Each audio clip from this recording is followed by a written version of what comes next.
Hello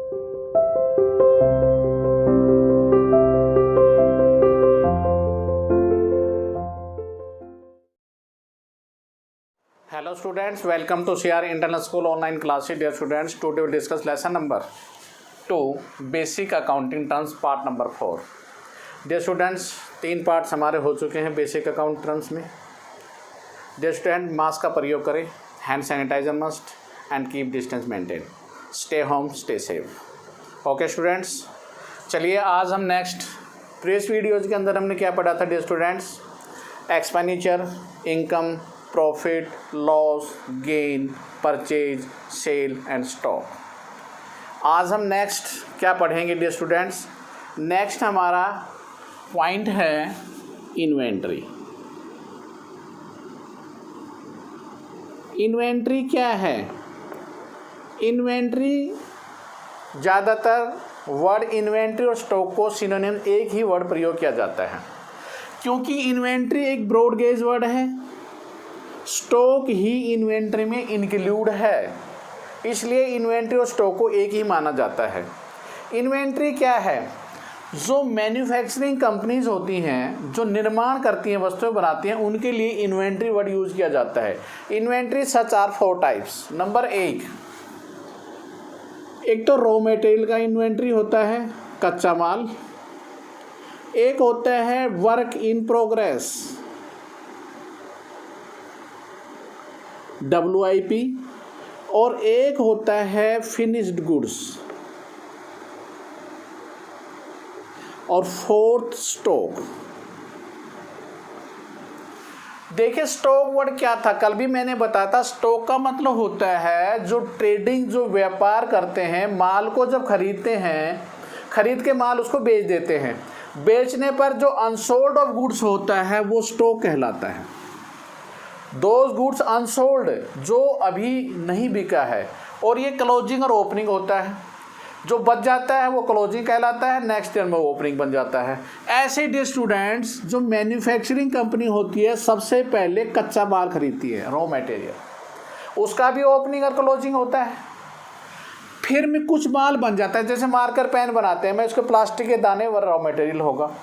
cap नहीं बनी, ये बन गया तो वर्क इन प्रोग्रेस, अभी अर्धनिर्मित माल है, माल कंप्लीटेड नहीं हुआ है. उसके बाद जब कंप्लीटेड होता है तो फिनिश गुड्स तैयार हो जाते हैं. फिनिश गुड्स को फिर हम बेचते हैं. बेचने के बाद जो ट्रेडर होता है उनके पास फिर स्टॉक हो जाता है वो अनसोल्ड ऑफ गुड्स का. तो ये था. तो हम ये कह सकते हैं स्टूडेंट्स, इन्वेंट्री स्टॉक से ज़्यादा वाइडर है.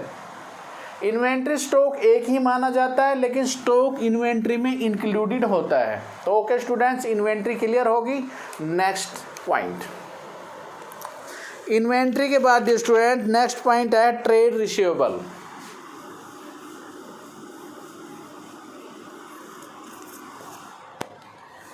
नेक्स्ट है पॉइंट ट्रेड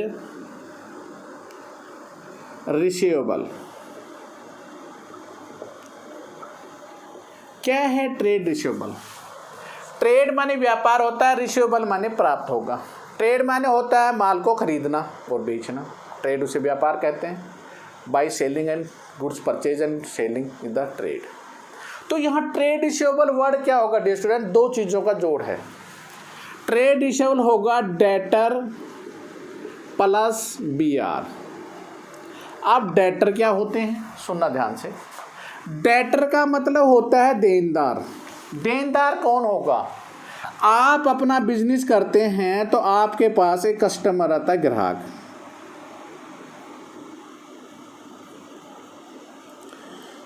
कस्टमर का नाम ए है. ए आपके पास आया माल खरीदने के लिए, नगद दे दिए तो डेटर बन नहीं सकता. जब हम उधार माल बेचते हैं तो एक को जो उधार माल बेचा है वो क्या बन जाएगा, डेटर बन जाएगा, देनदार. इज दैट क्लियर हो गया. जब क्रेडिट सेल होगी, हमारी सेल 2 टाइप होती है, या तो क्रेडिट होगी या कैश होगी. कैश सेल होगा तो पैसा दे दिया, फिर तो कोई रोल ही नहीं है. जब आपको पैसा मिल गया, आपने बिजनेस कर रहे हैं, माल बेचा, उसने पैसे दे दिया, आपने माल दे दिया, तो ये तो सेल होगी. लेकिन अगर क्रेडिट सेल हुई, माल तो आपने दे दिया लेकिन पैसा अभी प्राप्त नहीं हुआ है, तो वो कुछ समय विद इन 1 ईयर में, मैंने कहा था डेटर ये करंट एसेट्स होती है. विद इन 1 ईयर में वो अपना पैसा देगा तो डेटर होगा। Is that clear? लेकिन कुछ समय के बाद ए ने कहा मेरे पास अभी पैसे नहीं हैं, तो ये वर्ड है बिल रिसीवेबल, इसे बिल ऑफ एक्सचेंज कहते हैं। इसने एक कागज़ के टुकड़े पर ये लिख के दे दिया कि भाई इतने टाइम पर मैं ये पैसा दे दूंगा और अपने साइन कर दिए। इसमें 2 व्यक्ति होंगे, एक ड्रॉवर एक ड्रॉई। ड्रॉवर कौन है? मालिक जो बिजनेसमैन है। ड्रॉई कौन है? ए है। ड्रॉवर ने एक बिल लिखा कि भाई ये इतने पैसे मैं आपके मांगता हूँ, एक्सेप्टेंस आप स्वीकृत करते हो? ए ने कहा यस और अपने साइन कर देता है एक रेवेन्यू स्टैम्प पर। इसे कहते हैं बिल ऑफ एक्सचेंज, इसे बिल रिसीवेबल बोलते हैं। तो हम कह सकते हैं ट्रेड रिसीवेबल 2 चीज़ों का जोड़ है, डेटर और बीआर। आपने जो भी माल बेचा रेंडर टू सर्विसेज, और जो पैसा आपको प्राप्त होगा किससे? ए से, वो डेटर कहलाता है। डेटर बीआर कब बनेगा? डेटर ही बीआर बनेंगे इफ अगर वो व्यक्ति कहता है विद इन टाइम्स में मैं आपका पैसा देने का क्या तरीका होगा, या तो वो डेटर में ही कैश पेमेंट कर देता है, या कुछ समय के बाद कहता है कि मैं आपकी ये पेमेंट विद इन टाइम्स में कागज़ के टुकड़े पर लिख देता है, जिसे बिल ऑफ एक्सचेंज के नाम से जाना जाता है। ये लेसन डियर स्टूडेंट्स आगे भी आएगा, प्रैक्टिकल लेसन है जिसमें आप विस्तृत अध्ययन करेंगे बिल ऑफ एक्सचेंज या बिल रिसीवेबल क्या होता है। यहाँ पर आपको क्लियर होगा कि एक ड्रॉवर होता है, जो ओनर होता है वो ड्रॉवर होगा। ड्रॉई कौन होगा? जिसने माल खरीदा है। ड्रॉवर एक बिल लिख देता है, ड्रॉई उस पर साइन कर देता है, विद इन टाइम में वो पैसा रिटर्न कर देता है। इसे कहते हैं बिल रिसीवेबल या bill of exchange. Is that clear? तो trade receivable debtor plus BR का जोड़ है। ट्रेड रिसीवेबल के बाद डी स्टूडेंट्स डेटर और बीआर पढ़ लिया। Trade payable,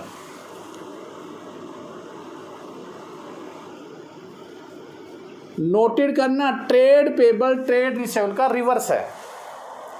trade receivable assets है तो ट्रेड पेबल हमारी लायबिलिटीज है। जो चीज़ देखो आपने रिसीव की है तो उस बिजनेसमैन ने वो पे की है। जो माल आप बेचेंगे वो खरीदेगा, आपकी सेल होगी उसकी परचेज होगी, जो आपकी परचेज होगी वो उसकी सेल होगी। ये तो इतना है। ये तो आपने पहले सुना, दिन है तो रात है, डेबिट है तो क्रेडिट है, लेन और देन। हमारा पैसा बैंक में जमा होता, हमारे जेब से चले जाता तो बैंक के पास जाता है, लेकिन खाते में तो आपके में जाएगा। तो लेन देन होना ही तो बिजनेस ट्रांजैक्शन है। तो यहाँ पर क्या है? Trade receivable trade payable just is the rival. Trade receivable assets होगी तो ट्रेड पेबल क्या होगी? लायबिलिटी, और वो भी current liability. With in 1 year में ये पैसा आपको प्राप्त होगा। क्रेडिटर का मतलब क्या होता है? Those person from whom goods have been purchased. माल खरीदा, सप्लायर ने माल दिया तो पैसे देने पड़ेंगे। अब वही बात आ गई, मैंने अभी कहा था क्रेडिट सेल और कैश सेल होती है। ऐसे ही हमारी कैश परचेज और क्रेडिट परचेज, हमने उधार माल खरीद लिया, खरीदेंगे तो सप्लायर को पैसा देना पड़ेगा, तो आपकी एसेट्स होगी या लायबिलिटीज? डियर स्टूडेंट्स आपकी लायबिलिटीज होगी, पैसा देना पड़ेगा। तो ट्रेड पेबल 2 चीज़ों का जोड़ आएगा डियर स्टूडेंट्स। जैसे वहाँ आया था वैसे ही trade payable is equal to creditor plus BP. BP की फॉर्म है बिल्स पेबल। क्रेडिटर क्या है? अभी मैंने कहा टू गुड्स परचेज्ड, हमने उधार माल खरीदा, विद इन टाइम में हम उसका पैसा वापस करें, क्रेडिटर है। फिर हमने कहा कि विद इन 1, अब ड्रॉवर ने फिर बिल लिखा, अब हमने साइन करने हैं, क्योंकि अब ड्रॉई हम हैं, हमने पैसे देने हैं। पेबल हमारी लायबिलिटी है, अब हम साइन करके दे देंगे कि विद इन टाइम में आपका पैसा हम रिटर्न करेंगे, उसे कहते हैं बिल्स पेबल। तो बिल्कुल रिवर्स हो गया ना। अभी मैंने कहा जब हमारी सेल थी डेटर बना, क्रेडिट सेल थी, अब हमारी क्रेडिट परचेज है तो हमारे बिल्स पेबल बन गए। ओके, तो ये था trade receivable trade payable. Trade receivable हमारी एसेट्स होती है और ट्रेड पेबल डियर स्टूडेंट्स हमारी लायबिलिटीज होती है। Next goods. कल परचेज में हमने वर्ड पढ़ा था, जब वहाँ आया गुड्स। परचेज का मतलब कोई भी चीज़ अगर हम परचेज करते हैं, बिजनेसमैन में कुछ नहीं लिखा तो वो गुड्स होगी। गुड्स क्या हैं? गुड्स का मतलब होता है जो वस्तु खरीद कर एक बिजनेसमैन रीसोल्ड करेगा, दोबारा बेचेगा। उसने बेची आपको, आपने परचेज कर दी, अब बेचोगे, आप दोबारा बेच रहे हो। देखो, आप दिल्ली जाते हैं फॉर एग्जांपल, वहाँ से माल खरीदा, उस बंदे ने आपको बेचा, आपने खरीदा, खरीद कर अब दोबारा फिर आप बेचेंगे, यही तो गुड्स है। तो किस वस्तु का आप व्यापार कर रहे हैं वो आपके लिए गुड्स कहलाती है। ये नहीं है कि आप फर्नीचर खरीद लाए, फर्नीचर से आपने अपना बिल्डिंग को डेकोरेट कर दिया, उस फर्नीचर को तो आप नहीं बेचेंगे ना, फर्नीचर तो आपकी एसेट्स होगी।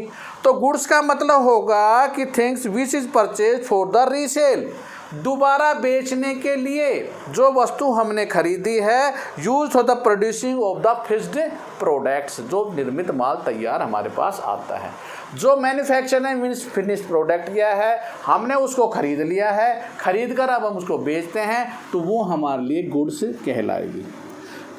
आप कपड़े के व्यापारी हैं तो कपड़ा आपके लिए गुड्स होगा, फर्नीचर के व्यापारी है, फर्नीचर आपके लिए गुड्स होगा। तो इस प्रकार से जो वस्तु आप जिसको डीलिंग कर रहे हैं वो आपके लिए गुड्स कहलाती है। Next, cost. कॉस्ट माने क्या होता है? लागत। लागत का मतलब होता है, हम ये कह सकते हैं, exchange for the sum goods और सर्विसेज। कोई भी गुड्स, हम वस्तु या कोई सेवा लेते हैं किसी से और उसके बदले में जो भी पैसा भुगतान करेंगे वो हमारी कॉस्ट कहलाएगी, लागत। अभी मैं एक बार बार कह रहा हूँ कि जैसे मैं मार्कर पेन खरीद कर लाता हूँ, खरीदे तो मार्कर पेन बेचिए, मेरे लिए गुड्स हैं। गुड्स है तो मैंने 50 पेन खरीदे, 10 रुपये के एक है, तो मेरी कॉस्ट क्या होगी? 500 रुपये मेरी कॉस्ट होगी। तो कॉस्ट का मतलब क्या होता है? जो गुड्स या services rendered, goods and services, कोई सेवाएं अगर हम लेते हैं तो हम उसकी हम कीमत देते हैं, तो हमारी क्या कहलाती है? कॉस्ट कहलाती है। फॉर एग्जांपल के लिए जैसे मान लेते हैं आपने एक मशीनरी खरीदी, मशीनरी खरीदी है तो मशीनरी के ऊपर जो प्राइस है, फ्रेट है, इंस्टॉलेशन है, वो सारी उसकी कॉस्ट कहलाएगी। नोटिस करना, मशीनरी आपने मान लेते सिंगापुर से एक 50,000 रुपये की मशीनरी खरीदी, तो कॉस्ट मशीनरी की 50,000 हो गई, ठीक है, राइट है, ये इसकी कॉस्ट है। अब इसके ऊपर अगर कोई मजदूरी दी है 5,000, वो भी इंस्टॉलेशन, उसको लगाने पर इंस्टॉल करवाई है 10,000, इंजीनियर है वो भी दिया, तो डियर स्टूडेंट इसकी जो या फ्रेट भाड़ा दिया आपको, वहाँ से आए तो 10,000 रुपये भाड़ा दिया, तो इनका जो जोड़ करेंगे 10, 10, 20, 25, तो अब इसकी जो कॉस्ट होगी डियर स्टूडेंट 75,000 होगी, ना कि 50,000, क्योंकि इस मशीनरी पर आपने ये खर्च किया है। मशीनरी लाने पर उसकी मजदूरी दी आपने, उसका भाड़ा दिया 10,000, इंस्टॉलेशन के लिए इंजीनियर आया 10,000 उसका दिया, तो इसकी जो कॉस्ट होगी वो कितनी आएगी? 75,000। तो कोई भी गुड्स हम खरीदते हैं या कोई सेवाएं, सर्विस रेंडर्ड जिसकी कीमत हमने भुगतान की है, वो हमारे लिए कॉस्ट कहलाती है। Next, voucher.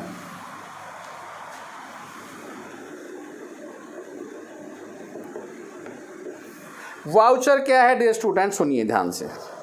वाउचर एक ऐसा डॉक्यूमेंट होता है, बाकायदे इसका लेसन आगे आ गए, लेसन नंबर। वाउचर एक डॉक्यूमेंट, जो भी शुरुआत में ट्रांजैक्शन होगी, आपने बिजनेस ट्रांजैक्शन पढ़ी थी, लेन और देन। बिजनेस ट्रांजैक्शन माने कोई भी वस्तु जब हम खरीदते हैं तो हमारी बिजनेस ट्रांजैक्शन कहलाती है।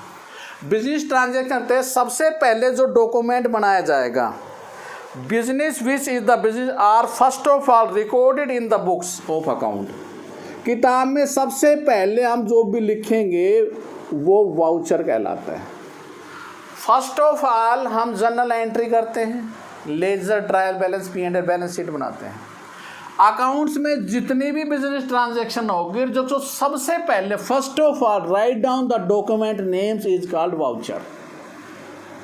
बुक्स ऑफ अकाउंट, जो सबसे पहले किताब के अंदर राइट डाउन अगर होगा तो वो डेबिट वाउचर हो सकता है, क्रेडिट वाउचर हो सकता है, कैश वाउचर हो सकता है, नॉन कैश वाउचर हो सकता है, तो उसे हम वाउचर के नाम से जाना जाता है। नेक्स्ट डियर स्टूडेंट है डिस्काउंट।